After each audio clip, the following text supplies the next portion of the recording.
Class 8 Hindi NCERT Malhar. आज हम लोग नया मेहमान जो है सो एक एकांकी है।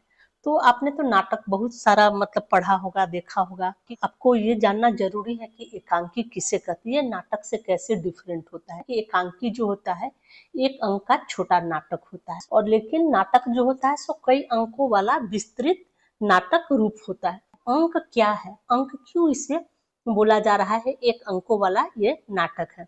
तो एक अंक कहने का मतलब है यहाँ 1 2 3 4 से मतलब नहीं है। जैसे कि किसी कहानी को अलग अलग हिस्सों में बांटते हैं, वैसे ही लंबे नाटक को अंकों में बांटा जाता है। तो जैसे मान लीजिए कि एक नाटक में 3 बड़े भाग हैं, 1 2 3, लेकिन जब यही एकांकी जब होता है ना तो एक ही अंक में होता है। मतलब कहा जाता है एक ही बड़े भाग में वो कंप्लीट हो जाता है, एकांकी एक ही। लेकिन नाटक जो होता है सो एक ही अंक में नहीं कंप्लीट होता है, वो आगे बढ़ता है। उसमें 1 अंक होते हैं, 2 अंक होते हैं, 3 4 कितना भी हो सकता है। तो पहला अंक में जो होता है पात्रों का परिचय और समस्या शुरू होती है।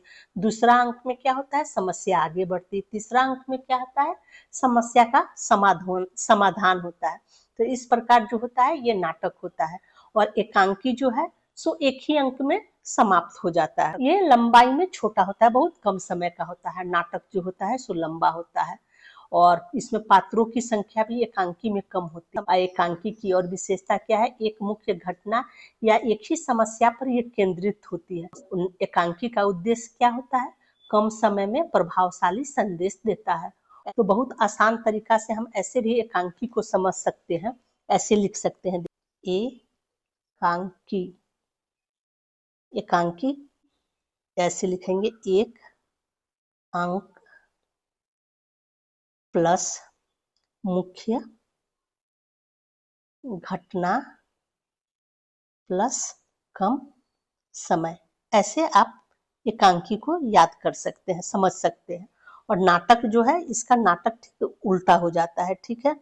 नाटक क्या होगा, इक्वल टू विस्तृत कहानी, क्योंकि उसकी कहानी जो होती है सो बड़ी होती है, ठीक है। विस्तृत कहानी प्लस एक घटना नहीं होता है, इसमें अनेक घटनाएं होती है, ठीक है। अनेक घटनाएं प्लस अधिक समय। तो ये आसानी से आप इसे याद कर सकते हैं, रख सकते हैं। तो याद रखने का ये एक ट्रिक हो गया।